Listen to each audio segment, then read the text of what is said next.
अस्सलाम वालेकुम। आप देख रहे हैं पाकिस्तान नाउ और मेरा नाम है अनस मलिक।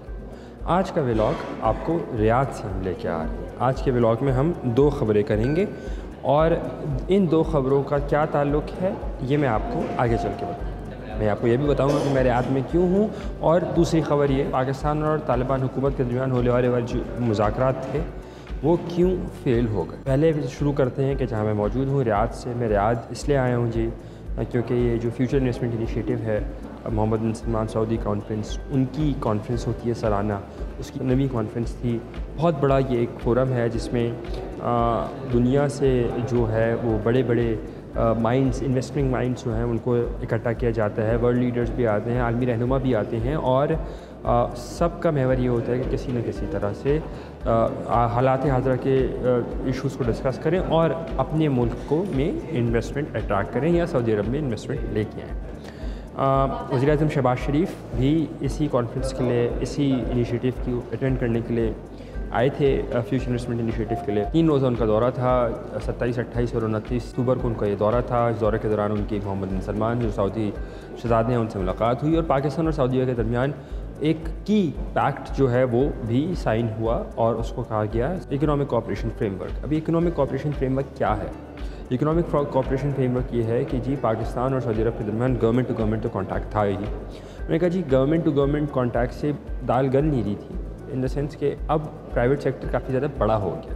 मैंने कहा जी हम प्राइवेट सेक्टर को दोनों हुकूमतें बैक करेंगी, और दोनों हुकूमतें बैक करने के लिए एक उन्होंने पैक्ट साइन किया, और उसमें 6 एरियाज जैसे आइडेंटिफाई किए, जिसमें एग्रीकल्चर है, टूरिज़म है, ट्रेड है, एनर्जी सिक्योरिटी है, फूड सिक्योरिटी है। इनको उन्होंने आइडेंटिफाई किया ये 6 से 5 एरियाज़ को, और उन्होंने कहा कि जी इन पर्टिकुलर एरियाज़ में जो भी इन्वेस्ट करना चाहता है गवर्नमेंट्स उनको फैसिलिटेट करेंगी, चाहे वो प्राइवेट सेक्टर से ही क्यों ना हो। अब इसका इम्पैक्ट क्या है? इसका इम्पैक्ट ये है कि जैसे जैसे दुनिया खुल रही है, हम देख रहे हैं कि कंपनीज एक्सपैंड कर रही हैं, एआई का एडवेंट है, तो उस तनाजुर के अंदर आपको ये समझना होगा कि पाकिस्तान की जो मिनरल माइन इंडस्ट्री है वो बहुत बड़ी इंडस्ट्री है। हाल ही में देखा कि पाकिस्तान ने अमेरिका के साथ भी एक ऐसा मुआहदा साइन किया, तो पाकिस्तान कोशिश कर रहा है कि किसी तरह इन्वेस्टर कॉन्फिडेंस बढ़ रहा है, रुपया जो है वो मुस्तहकम हो रहा है, तो उस तनाजुर में या अपनी जगह मेंटेन करे, तो उस तनाजुर के अंदर इन्वेस्टर्स को लेके आए। ये तो एक बात थी। दूसरी बात ये कि पाकिस्तान के जो वज़ीर-ए-आज़म हैं उनके दौरे के दौरान 2 अहम और चीज़ें, एक तो ये कि सऊदी पाकिस्तान को तेल उधार पर देता है, तो उसका $1 बिलियन की प्रोविज़न की गई 1 साल के लिए। $8 करोड़ के करीब जो महीना वार तेल है वो उधार के ऊपर। एक दूसरा ये कि पाकिस्तान ने सऊदी अरब के कोई लगभग $5 बिलियन हैं जो वापस करने हैं फॉरेन रिजर्व से, उसको भी रोल ओवर कर दिया गया है कि जी अभी हमें आपको ये वापस करने की ज़रूरत नहीं है। तीसरी बात ये, और मेरे ख़्याल से बड़ी इंपॉर्टेंट बात है, वो इम्पॉर्टेंट इसलिए है कि सऊदी पाकिस्तान हाई लेवल जो स्ट्रेटेजिक काउंसिल है उसका इजलास अमूमन एक जो सऊदी अरब में होता है एक पाकिस्तान में होता है। आखिरी इजलास उसका सऊदी अरब में हुआ, अब उसका इजलास जो है पाकिस्तान में होगा। गोया इसका मतलब ये कि सऊदी शहज़ादा पाकिस्तान आएंगे। कब आएंगे? इस साल में आएंगे, अगले साल में आएंगे। मेरे ख़्याल से वो अगले साल के शुरू में ही पाकिस्तान आएंगे। अच्छा, अब ये विज़िट इम्पॉर्टेंट भी इसलिए था क्योंकि पाकिस्तान और सऊदी अरब के दरमियान होने वाले जो मुश्तरका बाहमी डिफेंस एग्रीमेंट था, दिफाई मुआहदा था, उसके बाद पाकिस्तान के वज़ीर-ए-आज़म का दौरा जिसमें फ़ील्ड मार्शल सैयद आसिम मुनीर भी उनके हमरा थे, बड़ा इम्पॉर्टेंट विज़िट था। और फ़ील्ड मार्शल साहब भी जो है वो जॉर्डन और इजिप्ट से अपने दौरे करते हुए सऊदी अरब पहुँचे थे। तो ये थी पहली ख़बर हमारी कि मैं सऊदी अरब में क्यों हूँ, सऊदी अरब में क्या हुआ, वज़ीर-ए-आज़म की मीटिंग्स कैसी थी। वज़ीर-ए-आज़म ने मुझसे बात भी की और उन्होंने कहा कि एक बड़ी लैंडमार्क और हिस्टोरिक एग्रीमेंट है जो कि किया गया है दोनों की जानिब से, पाकिस्तान और सऊदी अरब की जानिब से। तो उनका तो यही सारा टेक था, और अब देखना है कि कितना ट्रांसपेरेंट है। आ जाते हैं दूसरी ख़बर के ऊपर कि जी इस्तंबुल में क्या हुआ। मैं पिछले व्लॉग में मैंने इस्तंबुल से व्लॉग किया था, और इस्तंबुल की डिटेल्स बड़ी इंटरेस्टिंग डिटेल्स हैं। मैं जब लफ्ज़ इंटरेस्टिंग डिटेल्स इस्तेमाल करता हूँ इसलिए कि 4 रोज़ तक ये मुज़ाकरात जारी रहे। पहला मुज़ाकरात का सिलसिला तकरीबन 19 घंटे पे चला। पहले रोज़ हफ़्ते के दिन इतवार की सुबह 6 बजे तक। हफ़्ते के रोज़ 12:30 बजे दोपहर में पाकिस्तान ने अपना प्रपोज़ल दिया 25 तारीख को हफ्ते की रात इतवार की सुबह 26 तारीख की सुबह 2 बजे 13 घंटे बाद तकरीबन तालिबान की जानिब से अपना प्रपोज़ल दिया गया, काउंटर प्रपोज़ल दिया। सुबह 6 बजे इतवार की सुबह जो है वो पाकिस्तान की जानिब से दिया गया वो प्रपोज़ल कि किसी न किसी तरह इस टॉक्स को चलाया जाए और वो उसको स्टॉल नहीं किया जाए।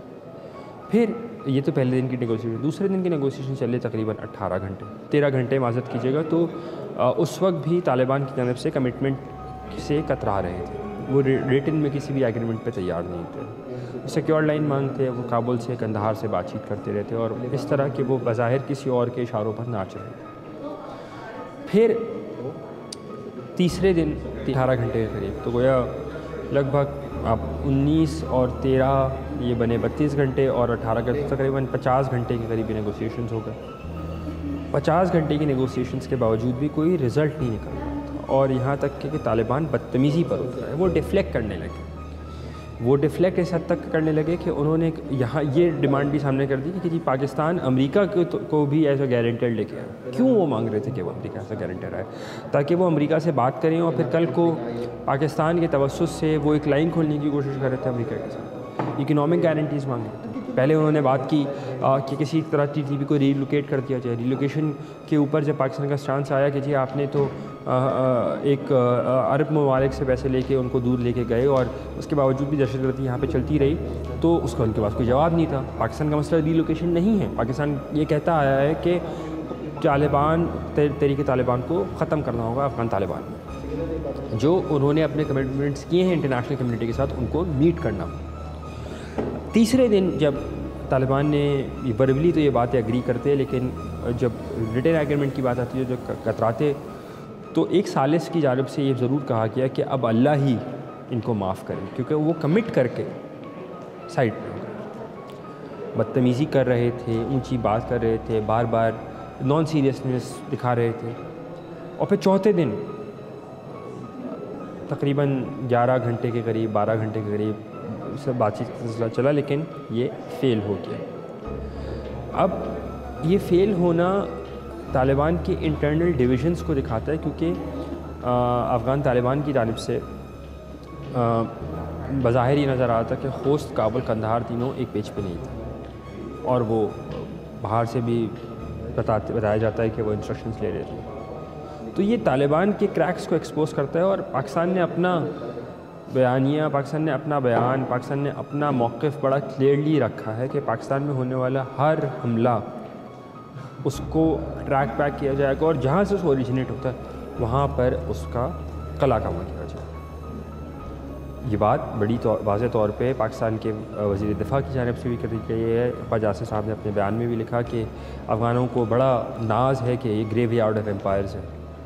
पाकिस्तान इसके ऊपर बात नहीं करता, लेकिन पाकिस्तान अफ़गानों को भूलना नहीं चाहिए कि तोरा बोरा में किस तरह ये दबा के भागे थे, अपनी दुमें दबा के भागे थे। पाकिस्तान को थोड़ी अपनी पूरी रिसोर्स लगाने की भी ज़रूरत है इनको ठिकाने लगाने के लिए। अफ़गान आज 5वें दिन कोशिश कर रहे थे सालसीन के ज़रिए कि किसी न किसी तरह बातचीत का सिलसिला दोबारा शुरू हो, लेकिन बातचीत का सिलसिला दोबारा शुरू होते हुए नज़र नहीं आता और पाकिस्तान ने एक बड़ी क्लियर पोजीशन ली है। अब देखना ये है कि यहाँ से मामला कहाँ चलते हैं, क्योंकि सीज़ फायर उस वक्त तक चल रहा था जब तक बातचीत का अमल जारी था, बातचीत का अमल ख़त्म हो चुका है। अब तक के लिए इतना ही, इजाज़त दीजिएगा और देखते रहिएगा पाकिस्तान नाउ। सब्सक्राइब करना नहीं भूलिएगा। अनस मलिक की जानिब से रियाद से इजाज़त चाहता हूँ। अल्लाह हाफ़िज़।